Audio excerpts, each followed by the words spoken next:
Good evening and welcome to another episode of ShireTV. I'm Darryl W. Perry. And I'm James Cleveland. On April 11th, the Senate Judiciary Committee held public hearings on the 1/4 ounce marijuana decriminalization bill and the industrial hemp legalization bill. And the Senate Health and Human Services Committee held a public hearing on therapeutic cannabis bill.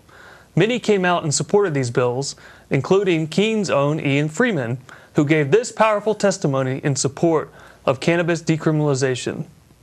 It was mentioned earlier by the police chief here that he used the term "these people" to describe drug users when he said that they put these people to death in other countries and we just put them in jails here. I'm one of these people. I'm a successful business owner. I own my own radio show. We're on over 100 radio stations from coast to coast. I've built the show all by myself, basically. I'm not an employee of anybody. It's my business. And I'm one of those people. I started smoking cannabis when I was 16 years old. The effects aren't the same today as they were back then, but I still enjoy it, and I've used cannabis throughout my adult life. And I don't think that it has harmed my business acumen. I don't think that it has harmed my ability to interact socially with other human beings. And I'm grateful that I've had experience with this plant because I feel like it has helped me become a better person as well. The war on drugs is not working, and it has never worked. Anybody that looks at the numbers can see it from the numbers, and anybody who looks at it from a moral perspective can see, as Rich Paul just pointed out, that it's incredibly immoral to take someone who is your friend, your neighbor, your coworker, maybe your fellow panelist here, and put that person in handcuffs.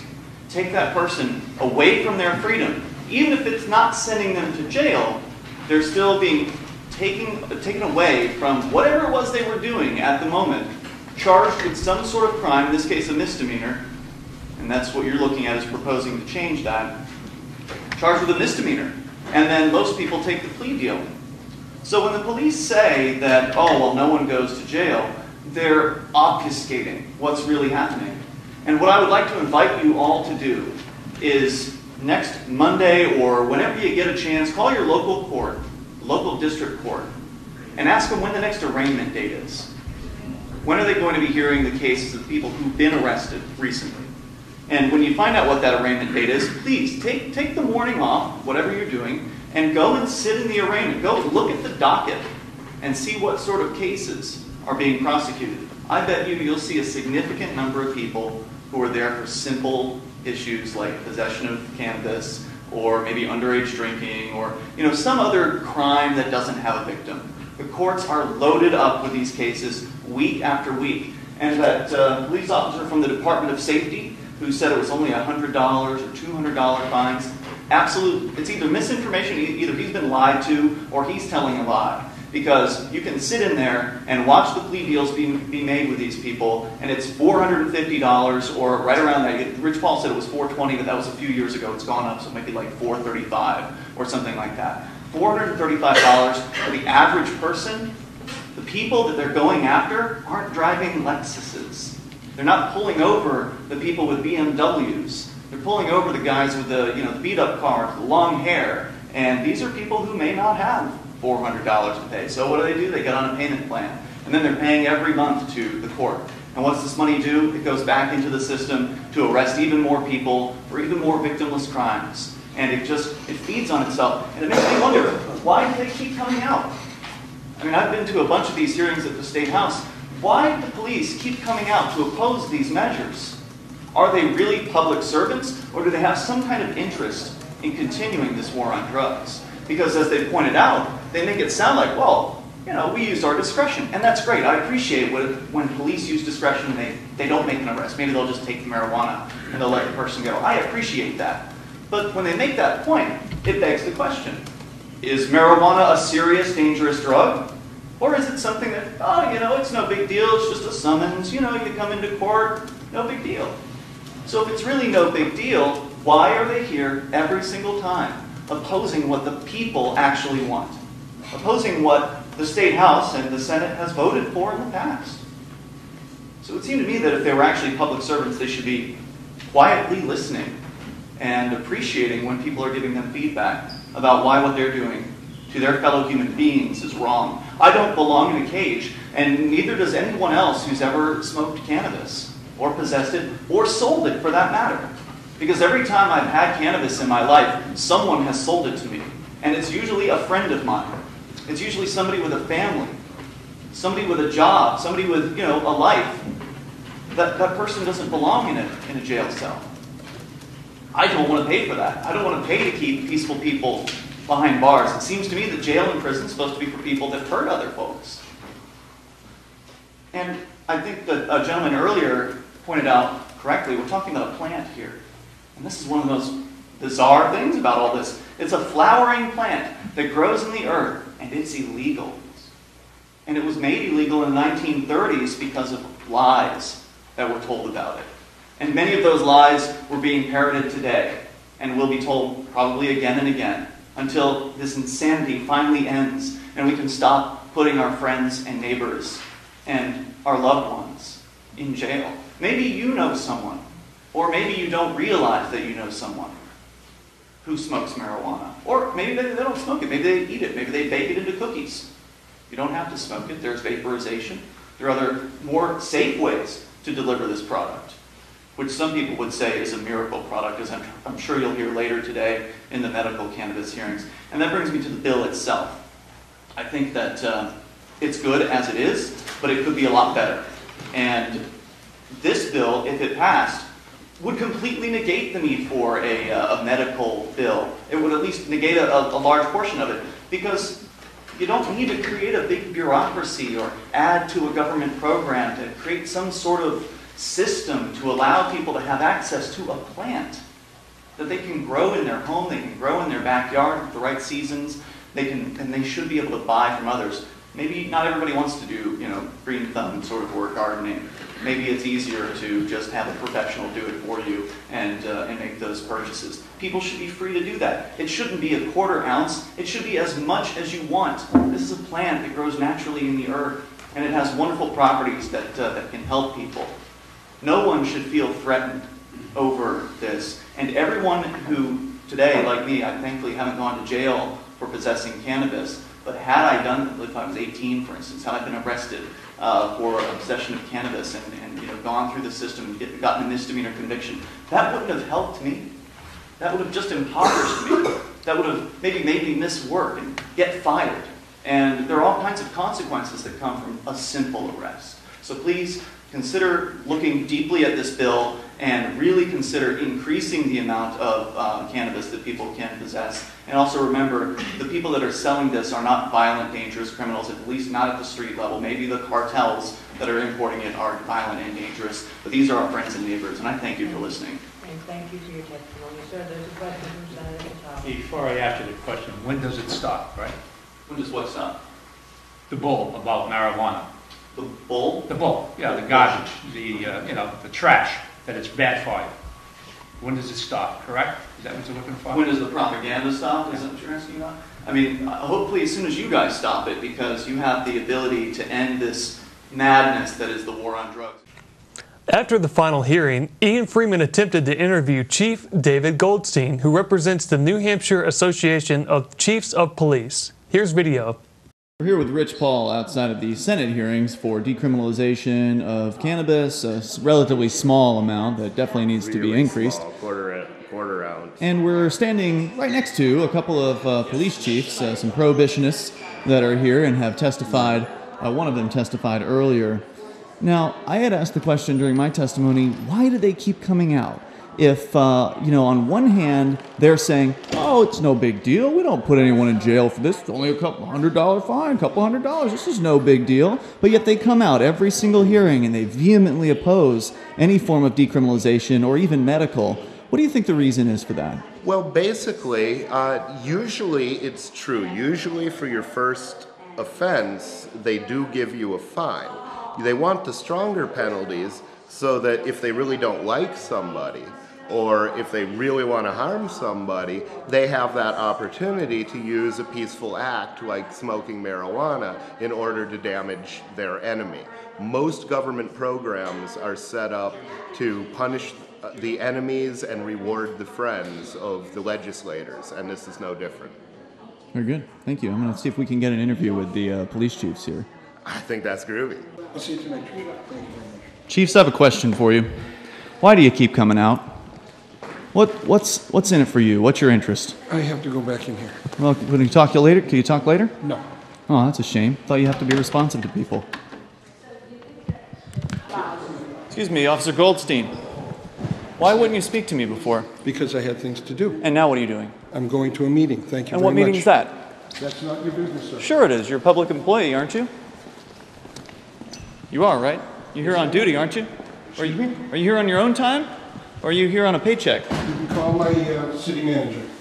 No, I'd rather talk to you because you're the one who's taking money from people.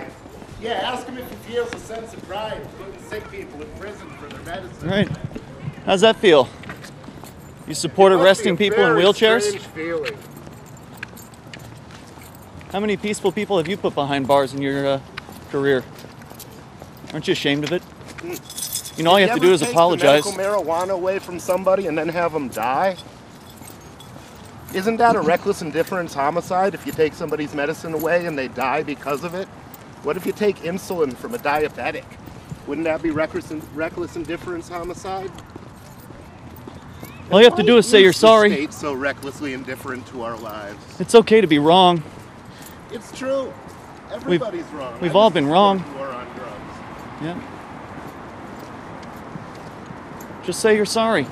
And then you won't hurt peaceful people anymore. Hey, this guy put sick people in prison for taking their medicine. That's not too good, is it? Now, one thing that I think is interesting, and if you watch the full video of the testimonies, and you can find that at adventureinthefreestate.com, you'll notice that different police officers, police chiefs, drug task force agents repeatedly say, well, people don't go to jail for marijuana.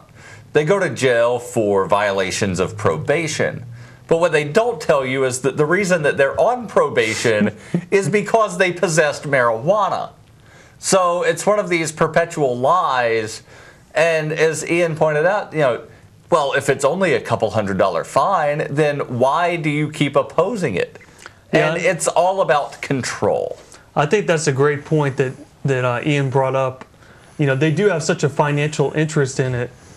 They make a lot of money, the courts do, the police department gets a lot of money, and of course the prison system gets a lot of money too. Right, and some places where they use the asset forfeiture, they will actually brag by putting a logo on the side of a vehicle that has become a police car that says, this automobile was taken from a drug dealer. So they financially benefit other than just the fines that they get and other than just the monies that are given to the prisons. They benefit through forfeiting or using the asset forfeiture, where basically that allows them to steal the property of anyone that they think might be dealing drugs, and then it is up to the accused to prove that they were not in order to be able to get their property back. Yeah, it's basically your property is guilty. You have to prove that the property was innocent, which is a very difficult thing to do. You should be innocent till proven guilty. Yeah, but unfortunately, property does not have rights. And for those of you not already aware, today is the filing deadline for federal tax returns or to file an extension on filing your 2012 federal taxes. There are some people who say that based on the wording of the IRS code, the average worker is not required to file a federal tax return. Some of those same people have even gone to jail for failure to file. Others like to point to the statistic similar to the infamous 47% figure that gained notoriety during the 2012 presidential election. Most of the people who mention that statistic do so in an effort to shame those who don't pay any federal income tax. Every time I hear a statistic like this, I'm reminded of the Whitey Harrell trial. Mr. Harrell was charged with not filing an Illinois state tax return and was acquitted by the jury. Marcella Brooks, one of the jurors that was vocal in getting the acquittal, recounts in America Freedom to Fascism that the other members of the jury said, "But he'll get away with it." Mr. Harrell was acquitted because the IRS could not show them the law that proved he was required to file a federal income tax. Millions of Americans are just like the members of that jury. They're not really upset that others aren't paying, they're upset that they are.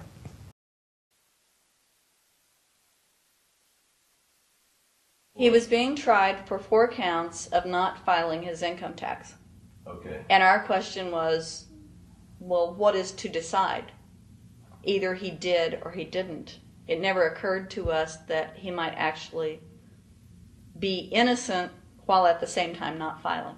In the federal government, it is not a felony not to file taxes. Finally, they said, okay, if we're going to get this guy, we're going to have to put it in the state. They called up the IRS agent, Agent Craner. Craner? Yeah. Robert Craner? Mm-hmm. This is Ken Doherty. He's also an investigator with the Illinois Department of Revenue. This is a request for a copy of the delegation of authority order. Right, and I talked to my boss about that, and he said that my badge is that. Badge is the authority. I thought it had to be in writing. The last question that the defense asked him was, did you write any of this down? And Agent Craner looked right at him and right at us, and he said, I never wrote anything down. And yet when we saw the video, there he was, writing notes, you know. And so I'm thinking, okay, at this point, the judge is supposed to say, Agent Craner, it is clear that you have committed perjury. It wasn't even noticed. It finally came to the climax. Mr. Harrell looked right at the prosecutor, and he said, I will tell you the same thing I have told over and over again to government officials. You show me the law that requires me to file a tax return, and I'll be glad to do it. And again, I ask, under what is the requirement that you claim and are required to do so? And the requirement under the regulations is what section? My question to you is, what particular act are we discussing here that I am liable to do these things that you claim I'm liable to do? Your exact question would be again? Okay, what is the section that what? But I guess I'm still not understanding your question, Mr. Harrell. Well, you must be familiar with what that you have the police powers to enforce. Yes. The prosecutor absolutely ignored him. And he started slandering Mr. Harrell. Just started attacking his character. They're calling us tax cheats, they're calling us fanatics, they're calling us weirdos. I don't care what you call me, but I have one question. Where is the law? Show me the law. They can't let this turn into a rational debate, because if they do, they lose it. So they have to insult people and say it's frivolous. We felt like that there was an overall arrogance and that they were railroading Mr. Harrell and wanting us to participate. Judge Coogan, he looked right at us and he said, I will instruct the jury according to the law. We were sent to deliberation. The judge promised us that he would give us the law. And we looked and it was not there. We wrote a note to the judge asking for a copy of the law. 10 minutes later, we get a note back. You have everything you need. But there was no law. And he had promised us. At that point, I felt betrayed. I felt like this man promised us the law, and that's what this whole thing is about, the law. We request it, and he still denies us the law. And the reason they didn't do it was why? Because there is no law. Remember, we're talking about the Illinois state law here, okay, which is a law in Illinois. So we got out that law, and we read it several times, and I said, okay, wait. you know, because they kept saying, but this is a law in Illinois. And I said, look at the beginning of it. It says, anyone required to file a federal income tax return is required to file an Illinois tax return. I said, if it is true that he's not required to file a federal return, then that nullifies the Illinois law. Two people, they kept saying, but he's going to get by with it.